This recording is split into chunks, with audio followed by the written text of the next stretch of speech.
नमस्कार सर्वांना, आपले स्वागत आहे आपल्या आवडत्या केडी जंगम या यूट्यूब चॅनलमध्ये। आजच्या व्हिडिओमध्ये आपण गुरुवार 14 नोव्हेंबर 2024 वैकुंठ चतुर्दशी याबद्दलची माहिती आजच्या व्हिडिओमध्ये पाहणार आहोत। प्रत्येक वर्षी कार्तिक महिन्यातील शुक्ल चतुर्दशीला वैकुंठ चतुर्दशी म्हणतात। म्हणजे प्रत्येक वर्षी जे कार्तिक महिन्यामध्ये जे शुक्ल पक्षाची चतुर्दशी असते त्या दिवशी वैकुंठ चतुर्दशी ही असते।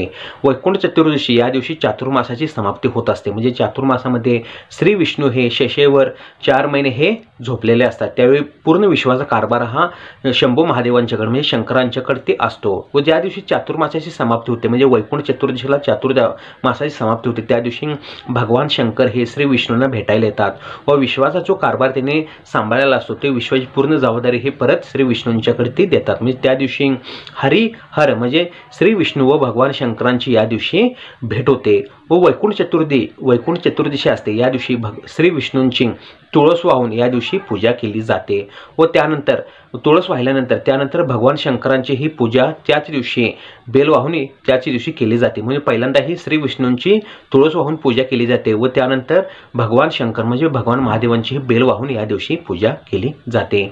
याच दिवशी श्री विष्णूंना सुदर्शन चक्र देखील सुदर्शन चक्राची प्राप्ती या दिवशी वैकुंठ चतुर्दशी दिवशी प्राप्त झालेली आहे। व्हिडिओ पाहिल्याबद्दल आभार।